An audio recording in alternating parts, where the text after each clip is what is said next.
cansou já, Servaz? Do trabalho? Não dá para dizer que cansa o trabalho, porque o trabalho se renovou ao longo do tempo. Eu comecei como professor, depois consultor, teve um tempo de planejador com o escritório, depois enfatizei minha agenda para eventos, palestras. Cada uma dessas atividades foi cansando e eu fui me renovando. Eu recentemente cansei um negócio que você conhece muito bem, que é o tal do marketing digital, esse mundo online. Cara, tô com quase 50 anos e essa intensidade que tem que ter de criação, conteúdo, engajamento, respeitar as métricas dos algoritmos e tal. Eu com 3 filhos adolescentes, naquele momento eu sentia um cansaço me motivando a procurar outros caminhos. Sair da linha de frente, não sou mais o one-man show, o cara que faz tudo. Estou nos bastidores hoje formando um grande time de planejadores para dar continuidade ao projeto, criar o equity no meu negócio que era inviável com uma pessoa só. O cansaço que às vezes acontece, o cansaço de comer fora de casa, pegar muito avião, perder eventos dos filhos, ele é recompensado pela insistente recompensa de pessoas que você conhece muito bem, todos os dias estão em contato, agradecendo, abraçando, apertando mão, parando a gente. Tá falando agora há pouco com o Bruno nos bastidores aqui, cara, não tem mais situação em que eu ande na rua e que alguém me pare e fala, pô, você é o Gustavo Cerbasi? A pessoa não quer só agradecer e tirar foto, ela quer contar a história dela. Então, isso vai me motivando a continuar, até porque meu filho mais velho já demonstra querer continuar a minha carreira. Ah, então, que legal. De certa forma, ele já vai sendo nutrido por esse processo de recompensa. Ele já vê aí uma carreira muito valiosa, quer fazer economia, por exemplo, e a gente vê um motivo para continuar, né? Então, não é pelos números, não é pelo negócio apenas, mas pela possibilidade de continuar transformando vidas e fazer disso uma marca da família. Você lançou 16 livros, Isso. Não é? E aí eu fico vendo, às vezes, filósofos ou até outros autores que lançam... eu lancei 50 livros na vida, como se fosse... um prêmio ter lançado muito livro. E quando eu vejo muito livro, vira quase que uma coisa meio... não todos, claro, né? Mas às vezes meio banal. Tipo, ele escreveu um livro, aí já escreveu outra coisa, já foi, sabe? Não foi uma obra de arte. É quase que um diário, assim. Você acha que deve lançar muitos ou poucos? Quem lança muito livro, na verdade, é muito factoide, né? Achou um modismo, uma novidade, eu vou escrever sobre isso. Geralmente é algo muito superficial ou que não dura. Bons livros, quem escreve muitos livros, tem que ter conteúdos complementares e não concorrentes. Eu tomei o cuidado de não fazer assuntos que concorriam. Quem vai dizer se você deve escrever mais livros ou não são seus leitores. Se tem perguntas sobre os livros, se tem críticas sobre os livros, se alguma ideia sua foi mal entendida, você pode fazer um outro livro para aprofundar e desmontar aquela ideia.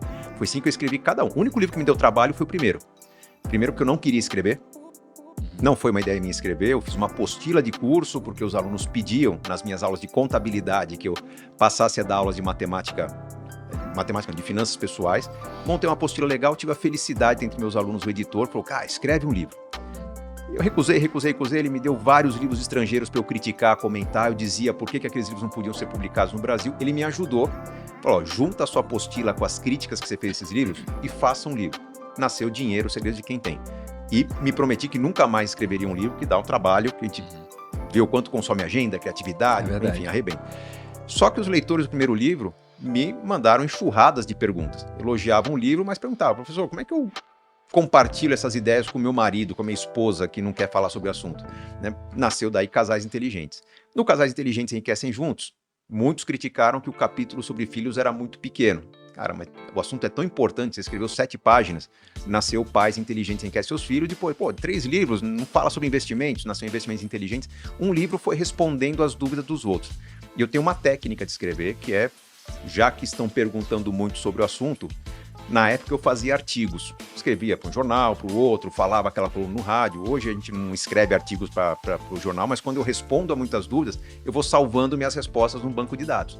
Se eu falar, quero fazer um livro sobre, sei lá, um tema qualquer, viagens, né, que estão me perguntando pra caramba, eu tenho lá os mais de 1000 e-mails, mensagens e posts que eu respondi sobre viagens. Um dia eu resolvo fazer um livro, não vai me dar tanto trabalho. Sim. O que deu trabalho foi o primeiro. Bom, vamos lá, eu quero abrir uma pergunta importante aqui. Ser rico, e aí eu tô falando sobre ótica material da coisa, financeira. Tá? Ser rico é pra todo mundo? Tem ordem para responder? Não, pode ir, por favor. Bom, existem algumas pessoas que vão ter dificuldades para ser rico, que têm dificuldade para entender o que é importante para elas. Não é uma questão financeira, de renda, de onde vieram, onde vivem, mas porque as pessoas não acreditam nelas mesmas, porque elas estão habituadas. Ajuda. Tem uma dificuldade, papai ajuda, padrinho ajuda, governo ajuda, ONG ajuda. Então a pessoa, quando ela não confia na capacidade dela, ela vai ter mais dificuldade de encontrar felicidade porque não tem fim. Tenho fome, alguém me dá uma marmita. Eu não tenho casa, alguém me dá um teto. Eu não tenho carro, alguém me dá transporte. E eu vou ter cada vez necessidades maiores e achar que eu não consigo ter o que os outros têm porque ninguém está me dando. Então, se a pessoa não tem educação para construção, para elaboração, ela vai ter dificuldades, né? Então, o primeiro passo não é nem educação financeira. Acho que é um pouquinho de educação empreendedora, para que todo mundo tenha um pouquinho daquele conceito do sobrevivencialismo. Se eu não encontrar onde comprar, eu tenho que dar um jeito de fazer. Eu, na minha infância, eu sou bem mais velho que todos vocês, eu assisti uma Biologicamente, o Lucão tá igual. Eu 44 anos é a minha idade metabólica. Tem uma deficiência aí, né? Sim. Mas tem uma galera mais velha que assiste aqui o Primocast, que ouve o Primocast, que com certeza tem dos meus 50, os meus 49 anos ou mais, ouviu falar, ou assistiu uma série que eu assistia lá atrás, os Waltons, né? Uma série americana, não sei nem se é boa, eu era criança quando eu via, mas eu achava muito louco que esses caras viviam no meio do mato e os caras faziam tudo. O cara pegava o serrote, cortava madeira, fazia a mesa, caçava, desossava o bicho, assava. Puta, eu queria um encantamento por aquilo, que eu imaginava que se minha vida eu não tivesse emprego, eu ia viver que nem os Waltons. Cara, eu ia me enfiar no meio do mato e ia fazer minhas coisas. Meio Robinson Crusoe também. O Brasil é muito generoso em termos de terra, clima, fertilidade. Você plantar qualquer coisa no fundo de casa, vai dar. Nós temos clima e solo para tudo. As pessoas não se mobilizam para isso. Tá? Eu não consigo entender como que mesmo numa comunidade, mesmo aquela dificuldade que passa o esgoto atrás da casa da pessoa, a pessoa não consegue mobilizar para aproveitar esse esgoto, uma compostagem, um tratamento e fazer uma cozinha coletiva, né? Sei lá, vamos fazer um biodigestor que consuma aquele esgoto, né? Não deixe ele criar ratos lá embaixo. Por quê? Porque nós não somos estimulados a esse tipo de construção. Eu acho que enriquecer é para todos. O conceito de enriquecer não é necessariamente chegar a 1 milhão, 10 milhões de patrimônio, ter uma casa espaçosa, um carro conversível. Isso é status, né? Mas enriquecer, num conceito que a gente tem que desdobrar um pouco mais aqui, é para todos sim. E tem o lance de entender a riqueza também, não apenas como posses, conquistas, mas sobre você ter abundância daquilo que é importante para você. O importante para quem vive numa grande cidade é sim ter conforto, é ter segurança, é ter talvez um carro que te transporte com segurança, eficiência, potência. Uma pessoa do interior pode ser que prover a sua família, poder ter a certeza de ver o pôr do sol e não faltar nada, não ter medo de faltar saúde ao longo da vida, acho que faz uma diferença muito maior. O conceito de ser rico, ele é bastante relativo, depende muito de onde a pessoa está. E eu vou voltar ao ponto da pessoa ter predisposição para aquilo ou não, né? Vocês citaram jogadores de futebol, Neymar, Mbappé, foram descobertos logo cedo, grandes talentos e, de certa forma, foram apresentados a oportunidade de desenvolver esses talentos, né? Imagino que se Neymar tivesse sido convidado para engraxar sapatos, né, ou para ser, de repente, ajudar um professor e se tornar um educador, talvez não teria desenvolvido seu talento. Eu me considero uma pessoa bem-sucedida, mas eu demorei a me considerar uma pessoa capaz de me tornar bem-sucedido. Eu fui tímido quando criança, eu comecei a praticar o esporte, eu não era dos melhores do meu esporte. Eu cheguei ao ensino médio como um aluno que não se entrosava, era tímido, não conseguia participar dos grupos dos melhores alunos. O que me deu maior autoconfiança foi ter avançado no esporte. Foi a natação que me tornou um cara mais competitivo, um cara que aprendeu a fazer sacrifícios durante um certo tempo para colher resultados numa competição lá na frente. Quando eu comecei a trabalhar com finanças, eu tinha a convicção de que estava no lugar errado. Não é a sensação, eu tinha a convicção.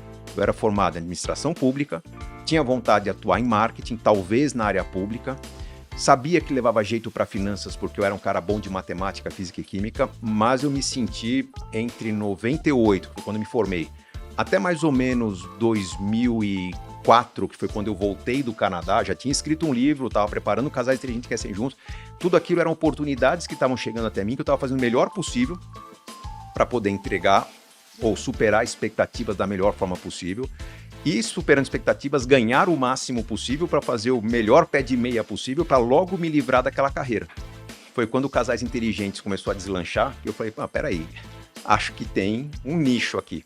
O meu livro me convenceu a continuar na carreira, porque até então o que eu era? Um cara responsável, um cara que usava a minha habilidade de comunicação, eu escrevia bem, era um cara bom de redação, porque eu sempre li muito, e usava essa redação para melhorar o que os caras que eu admirava, que eram os professores de contabilidade e finanças, eu ajudava o trabalho deles a ficar melhor. O professor deu aula, você não entendeu? Eu, como professor substituto, vou te dar umas dicas para você entender aqui. E os alunos aplaudiam. Ali eu me sentia fazendo bico. Né? A hora que eu sair de finanças e fizer o meu trabalho, aí eu vou ter sucesso. Mas o público entendeu do jeito diferente, abraçou a causa, e eu fui me descobrir um cara de finanças algum tempo depois.